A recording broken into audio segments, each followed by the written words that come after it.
하둘셋. 안녕하십니까. 사마RR입니다. 송덕수 교수님과 제10판 신민법 강의 2회독 900페이지의 로마자 5번 채권의 효력 보겠습니다.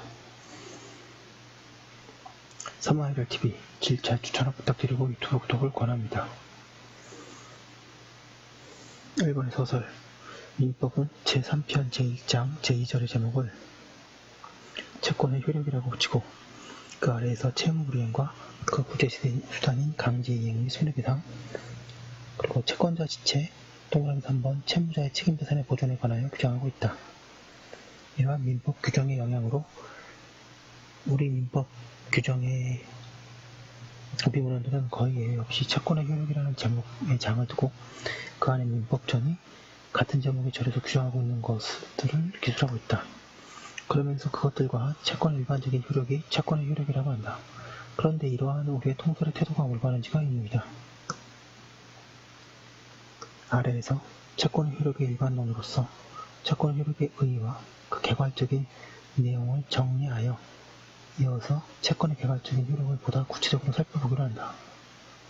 이번에 채권의 효력 일반론, 양각 1번에 채권의 효력의 의의. 우리 문헌들은 대부분 채권의 효력의 의의에 관하여 침묵하고 있다. 그러나 채권의 효력을 논의하려면 먼저 그것이 무엇인지를 확정해야 한다. 그런데 채권의 효력의 의의를 확정하기는 쉽지 않다. 사견으로는 채권의 내용을 실현하기 위하여 채권에 대하여 법이 인정하는 힘이 채권의 효력이라고 이해한다. 그리고 이때 법이 인정하는 힘은 실체법상의 것뿐만 아니라 절차법상의 것도 포함한다고 할 것이다. 다만 이 법이 인정하는 힘 가운데 소극적인 것은 제외되고 적적인 것만이 효력이라고 해야 한다. 그렇지 않으면 채권에 관한 모든 법률 규정이 그 효력을 구성하게 되기 때문이다. 양각 1번에 채권의 효력의 개괄적인 내용. 채권의 효력에는 구체적으로 어떠한 것이 있어야 어떠한 것이 있는가. 이는 채권의 효력의 의의를 어떻게 이해하는가와 직결되는 문제이다. 그럼에도 불구하고 우리의 문헌들은 채권의 효력의 의의를 밝히고 있지 않든, 그리고 그것을 어떻게 설명하고 있든 거의 차이가 없다. 그 내용은 앞서 언급한 바와 같이 민법 제3편 제1장 제2절에 규정되어 있는 강제이행, 손해배상, 채권자 지체, 책임자산의 보존과 거기에 규정되어 있지 않은 청구력, 급부 보유력, 제3자에 의한 집행, 채권침해 등이다. 그러나 그것들의 분류 방식은 각양각색이다. 101페이지 보겠습니다. 채권의 효력을 구체적으로 열거하기 전에 몇 가지 사항을 정리하기로 한다. 동그라미 1번에 채권의 효력의 의의에 비춰볼 때 채권의 효력에는 절차법상의 것도 포함된다. 소를 제기할 수 있는 효력, 강제 집행을 할 수 있는 효력이 그것이다. 동그라미 2번에 채권자 지체는 채권의 효력으로 다툴 수 없다.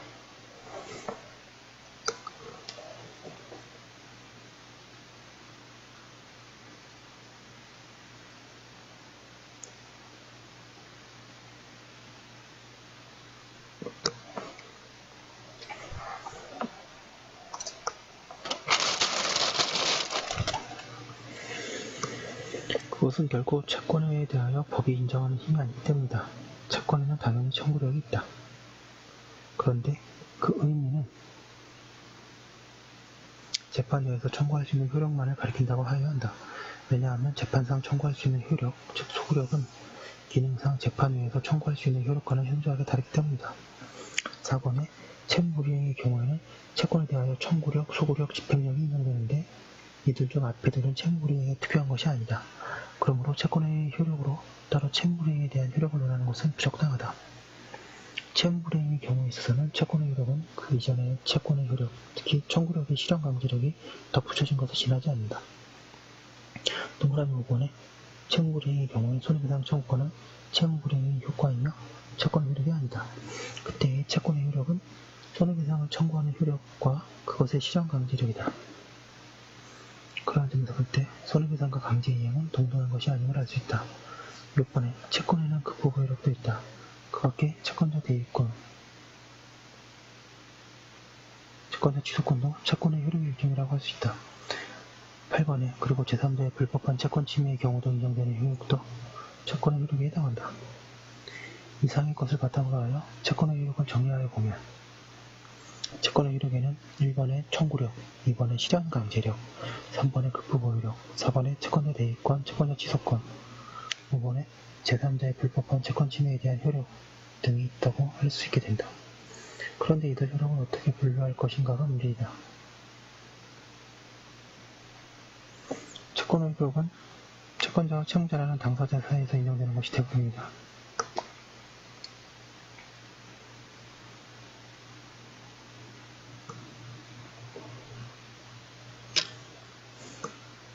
그러나 당사자 이외의 자와의 사이에서 인정되는 것도 있다. 이들 가운데 당사자 사이에서 인정되는 효력은 대내적 효력이라고 할 수 있고 제3자와의 사이에서 인정되는 효력은 대외적 효력이라고 볼 수 있다. 이렇게 채권의 효력을 대내적 효력과 대외적 효력으로 나눌 경우 실현강제력, 급부보유력이 전자에 해당한다는 데에는 다툼이 있을 수 없다. 그런데 나머지에 대해서는 견해가 대립한다. 생각건대 채권자 대입권, 채권자 취소권과 제3자의 불법한 채권 침해에 대한 효력을 모두 제3자에게 대하여 영향을 미치기는 한다. 그러나 전자는 원래 채권자의 책임자산을 보존하려는 목적을 가지는 것으로서 그것이 제3자에게 효력을 미치는 것은 반사적인 효과에 지나지 않는다. 따라서 후자만을 대내적 효력으로 보아야 하며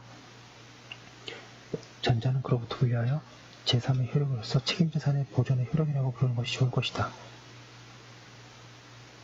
그렇게 본다면 채권의 효력은 우선 크게 대내적 효력, 대외적 효력, 책임자산의 보존의 효력 셋으로 나뉘는데 그중 대내적 효력은 다시 청구력, 실현강제력, 급부보유력,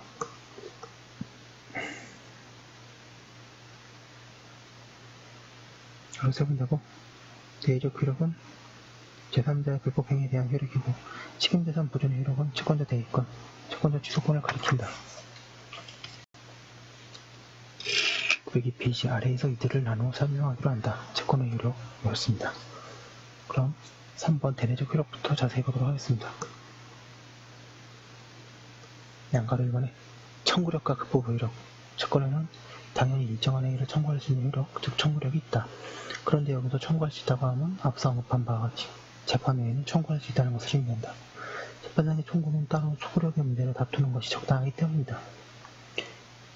채권의 청구력을 갖는 시기는 원칙적으로 채무이행이 될 때이다. 그러나 채무자가 기한의 이익을 포기하거나 상실한 때와 같은 경우에는 예외적으로 이행이 되지 않더라도 청구력을 갖게 된다.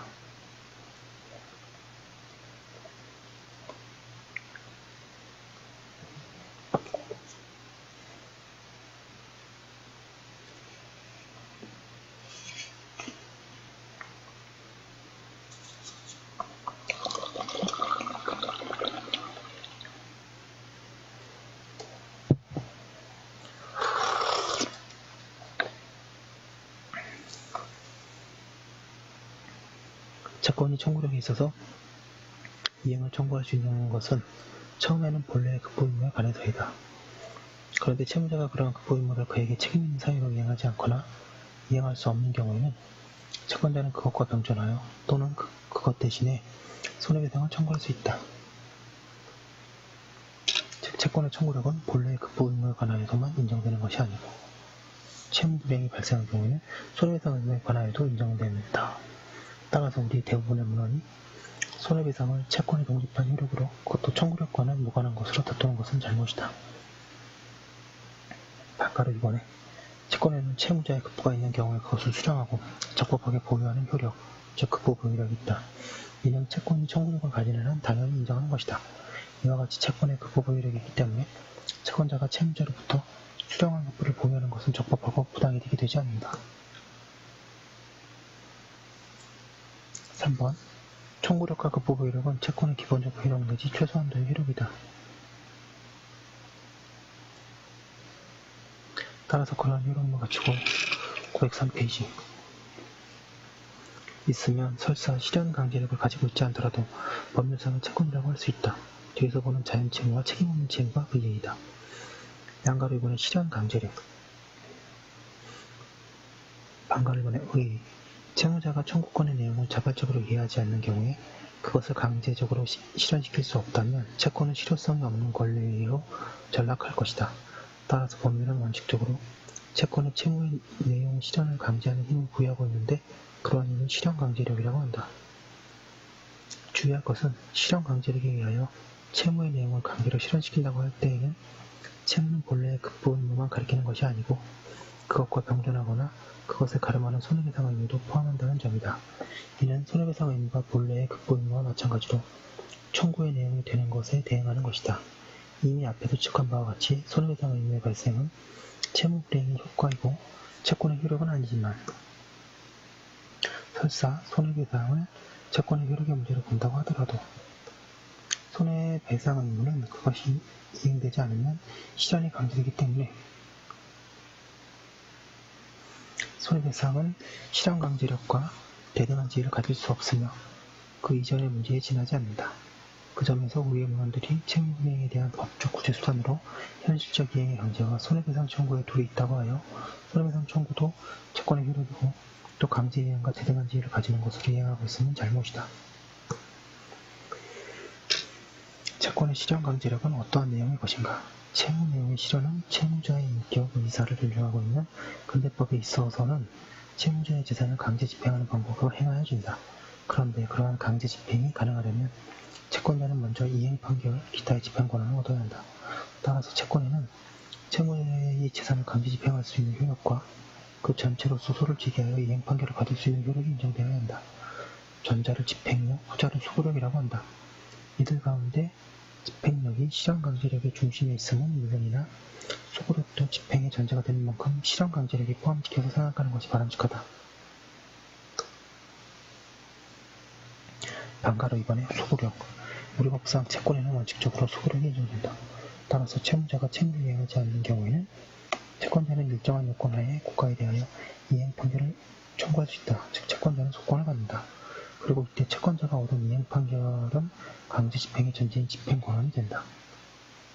집행 권한은 일정한 사법상의 급부 청구권의 존재 및 범위를 표시하고 그 청구권의 집행력을 인정한 공정의 문서이다. 집행 권한에는 민사집행법에 규정된 것 104페이지에 있는가 하면 민사집행법 이외의 법률에 규정된 것도 있으며 그 종류는 무수히 많다. 그런데 그 가운데 이행 판결이 가장 대표적인 집행 권한이며 채권의 소구력은 이러한 이행 판결을 구하는 소, 즉 이행의소를 제기할 수 있는 효력이다. 소구력이 없는 채무를 일반적으로 자연채무라고 하는데 그에 관하여는 뒤에 따로 자세히 살펴보기로 한다. 반가로 3번의 집행력. 채권에는 원칙적으로 집행력이 있다. 따라서 채무자의 채무불이행이 발생할 경우에 채권자는 집행권한을 얻어 채무자의 재산에 강제 집행을 할 수 있다. 여기서 강제 집행이라 함은 채권자의 신청에 의하여 국가의 집행기관이 채무자를 위하여 집행권한에 설치된 사법상의 이행 청구권을 국가 권력에 기하여 강제로 실현하는 법적 절차이다. 강제 집행은 강제 이행이라고도 한다. 강제 집행의 요건, 대상, 방법 등은 절차법인 민사집행법의 교육 및 연구 대상이고 실체법인 민법에서 논의할 성질의 것은 아니다. 그런데 우리 민법은 389조에서 강제 이행을 규정하고 있고 그것도 채무불이행의 효과로서 그리하고 있기 때문에 혼란을 피하고 또 이해의 편의를 위하여 강제 이행에 관한 자세한 내용은 채무불이행본에서 적기로 한다.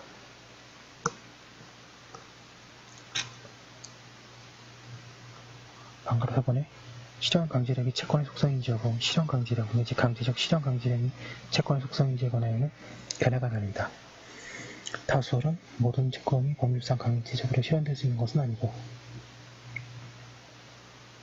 채권 가운데서 소구할 수 없는 것 또는 강제 집행할 수 없는 것도 예외되기 때문에 강제적 실현 가능성은 채권의 본질적 성질이 아니라고 한다. 그런가 하면 반가로 2번 소송법상 소권 및 집행권과 소송법상 소구 가능성 및 집행 가능성은 개념상 구별되어야 한다고 하면서 실제법적인 의미의 소구 가능성 및 집행 가능성은 채권에 내지 않은 속성이라고 하는 견해도 있다. 그런데 이설은 이와 같은 소구력, 집행력을 채권의 속성이라고 하면서 그것을 갖추지 못한 경우는 채권이 부존재하는 것이라고 하지 않고 채권이 존재하되 예외적인 것으로 이해한다. 사견으로 실현 강제력이 없는 채권도 존재한다고 보는 한 실현 강제력은 채권 자체의 문제와는 구별되는 것으로 보아야 한다. 즉, 실현 강제력은 채권의 속성이 아니라고 하여야 한다. 양가로 3번의 자연채무, 방가를 본 서설, 비록 예외적이기는 하지만 채권 가운데는 시정강제력을 구가하지 못한 것도 있다. 소구력이 없는 채권이 있는가 하면 집행력이 없는 채권도 있다. 이들 가운데 소구력이 없는 채권을 보통 자연채무라고 한다.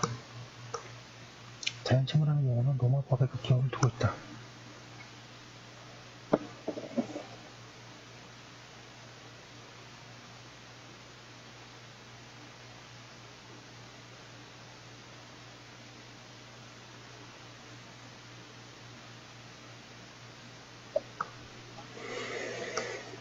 로마에서는 소구할 수 없거나 또는 적어도 905페이지 집행을 할 수 없지만 다른 관계에서는 법적인 효력이 있는 일정한 의무를 자연채무라고 하였다. 최초의 근대 민법전은 프랑스 민법전은 자연채무라는 개념을 사용하고 있으나 그것은 임의로 변제된 자연채무에 대하여 반환 청구를 허용하지 않는 정도에 그치고 있다. 독일 민법은 자연채무에 관하여 아무런 규정도 두고 있지 않다. 그럼에도 불구하고 독일의 학자들은 예외 없이 그것에 대하여 논의하고 있다. 그러나 대부분은 자연채무라는 표현을 탐탁치 않게 여겨 불완전채무라는 용어를 사용하거나 채권의 강제적 실현 가능성의 문제로 논의하고 있다고 하고 있습니다. 방가로 이번에 자연채무의 의의, 양가로가 자연채무 개념의 인정 필요성, 우리 민법은 독일 민법과 마찬가지로 자연채무에 관하여 아무런 규정도 두고 있지 않다. 그러한 상황에서 종래 우리의 통설은 자연채무의 개념을 인정하여 왔다. 그런데 근래에는 자연채무라는 개념을 인정하지 않으려는 견해도 주장되고 있다. 이 견해는 자연채무라는 추상적 일반적인 개념을 인정할 필연적인 이유가 없으므로 그 개념을 사용할 것이 아니고 문제되는 채무의 구체적 효과를 개별적으로 판단하는 것이라고 한다. 역설 표시하겠습니다.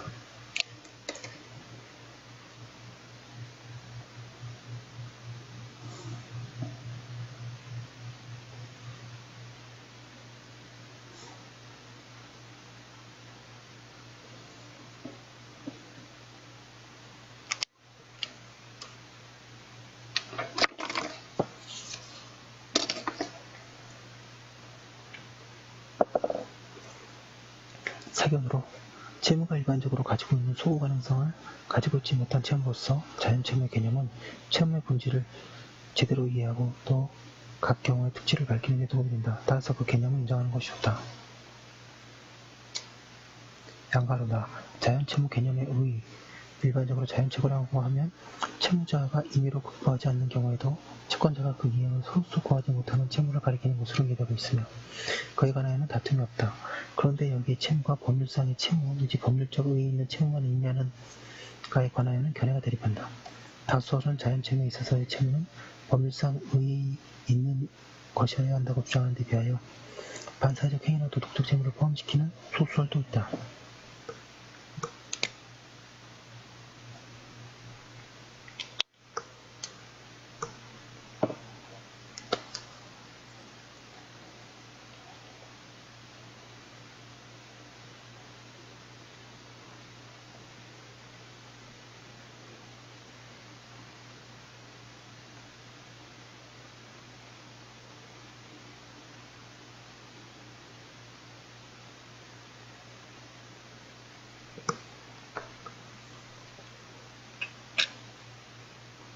사견 보겠습니다. 자연채무가 법적 개념이란 거기에 채무도 법률적으로 의의가 있는 것이어야 한다. 따라서 다수설도 타당하다. 방금 3번에 자연채무가 문제되는 경우들의 검토, 양가로가 부재소에 합의가 붙은 채무, 채권의 당사자는 채권에 관하여 부재소에 합의를 할 수 있다. 그 합의는 채권을 발생시키는 계약 당시 할 수도 있고 또 이미 발생해 있는 채무에 관하여 사후할 수도 있다. 이들 중 앞의 경우에는 처음부터 자연채무가 성립하고 뒤의 경우에는 통상의 채무가 자연채무로 변경된다. 양가로 나오 약혼에 의한 혼인체결 의무, 견해에 따라서는 약혼에 의한 혼인체결 의무는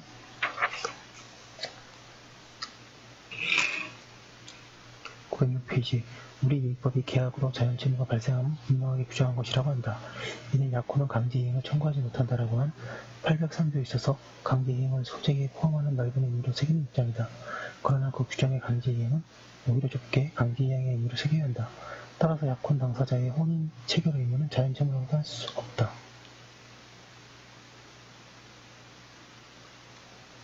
양가로다. 소멸시효가 완성된 채무. 소멸시효가 완성된 채무는 소멸시효 완성의 효과에 관하여 절대적 소멸서를 취하든 상대적 소멸서를 취하든 자연채무라고 할 수 없다. 양가로라. 반사회 질서 행위에 기한 채무. 견해에 따라서는 반사회 질서 위반의 가운데 경제적 질서, 행정적 질서에 위반한 것으로 질서 위반의 정도가 미약한 경우에 그 행위에 기한 채무는 자연채무가 된다고 한다. 이는 사회질서 위반에 의해 효과를 반사회성의 정도에 따라 차등적으로 인정하여 일정한 때에는 이행강제만 부인하고 이민이행은 부인하지 않는 견해이다. 그러나 우리 민법상 사회질서 위반의 효과를 사정에 따라 차등적으로 인정할 수 없는 만큼 이 견해는 옳지 않다.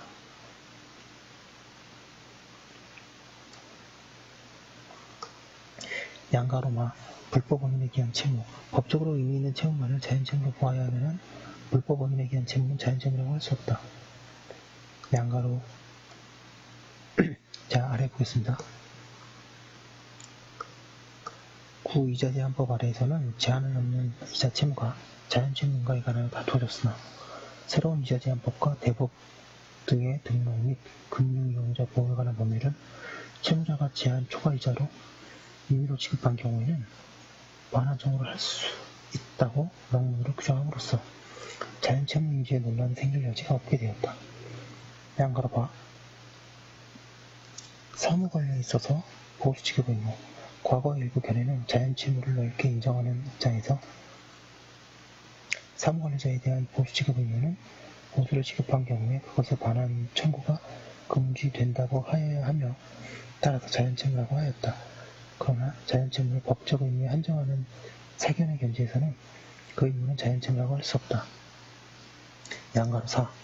채권자가 승소의 종국 판결을 받은 후에 소를 취하한 경우의 채무.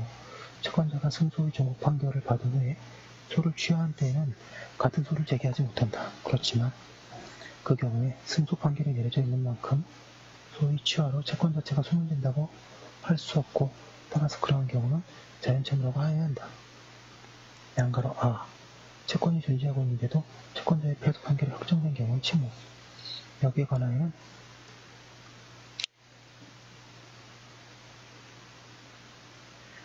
자연채무라고 하는 견해와 도의사항의 존재에 불과할 뿐 자연채무가 아니라는 견해가 대립하고 있다.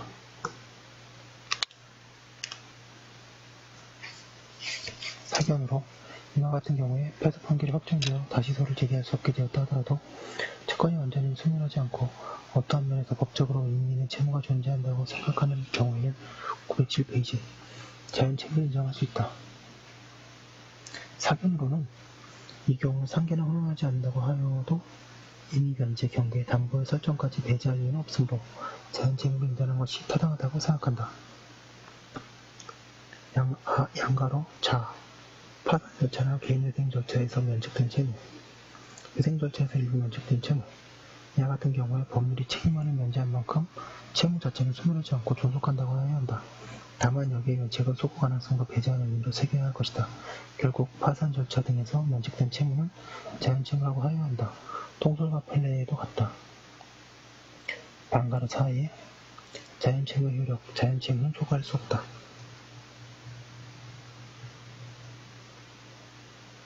그러나 자연채무도 법률상의 채무이기 때문에 채무자의 임의의 급부는 증여가 아니고 채무의 변제이며 따라서 그 급부는 비체 변제로서의 수용자의 부당이 되지 않는다.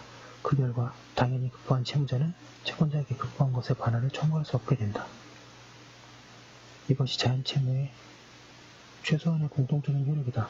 그 밖에 자연채무에 어떠한 효력이 부여될 것인가는 각각의 자연채무에 관하여 개별적으로 결정하여야 한다.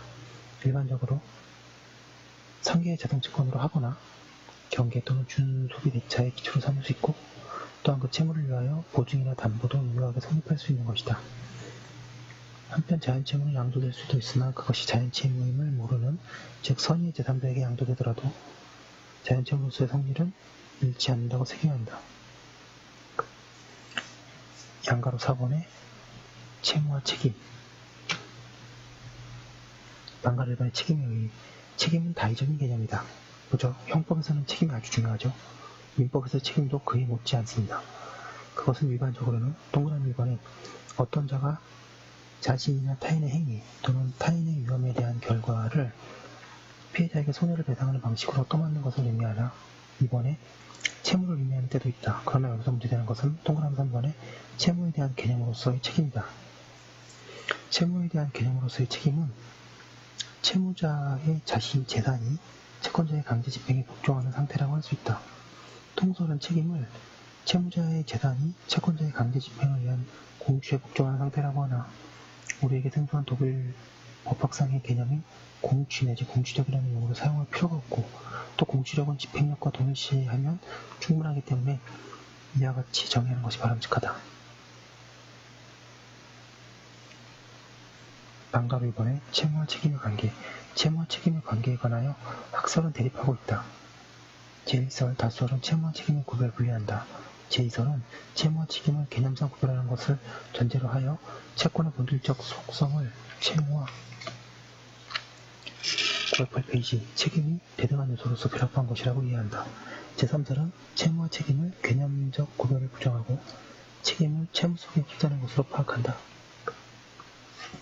사견으로 우리 법상 채무와 책임은 개념상 구별할 수 있으며 또한 현행 제도화에서도 양자가 분리되는 경우가 있다. 이러한 점에서 볼 때 채무와 책임을 분리 대립시키는 일설이 타당하다고 하고 있습니다.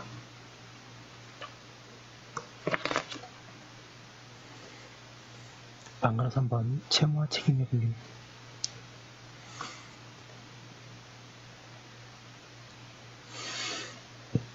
현재의 우리 법에서 채무와 책임은 다음의 경우에는 분리되는 현상을 보인다. 양가로 과에 책임 없는 채무. 채권의 당사자는 채권을 발생시키면서 또는 기존의 채권에 관하여 강제 집행을 하지 않기로 하는 특약을 할 수 있으며 그러한 특약은 유효하다. 그 결과 그러한 특약이 있는 경우에는 채권자가 특약에 관하여 강제 집행을 하면 채무자는 법원의 집행에 관한 이의를 신청할 수 있다.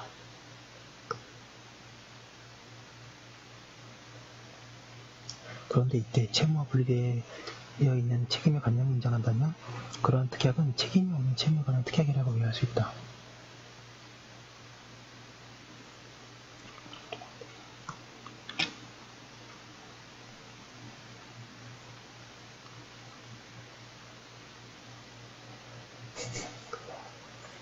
부집행의 합의는 실체상의 청구의 실체 관련하여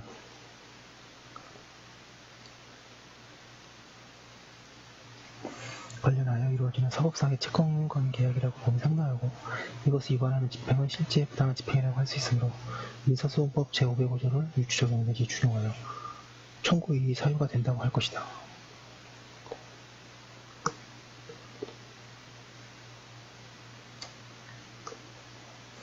양가로 나의 책임이 한정되는 채무.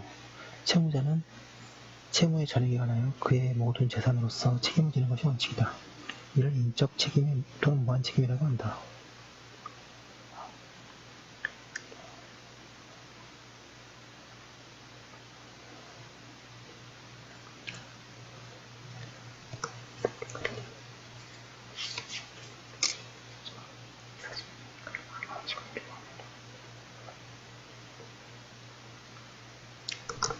그런데 이러한 인적 책임 또는 무한 책임에는 법률 규정 또는 당사자의 특약에 의하여 예외가 인정된다. 즉 예외적으로 책임이 채무자의 일정한 재산에 한정되거나 또는 일정한 금액을 한도로 제한되는 경우가 있다. 전자를 물적 유한 책임이라고 하고 후자를 금액 유한 책임이라고 한다. 양가로 A의 물적 유한 책임. 물적 유한 책임이란 책임이 채무자의 일정한 재산에 한정되어 있어서 채무자는 그 특정 재산에 대해서만 강제 집행을 할 수 있는 경우를 말한다. 그 예로는 상속의 한정 승인을 들 수 있다. 한정 승인의 경우에는 상속 채무는 줄어들지 않고 그대로 존속하지만 책임이 상속 재산의 한도로 한정된다.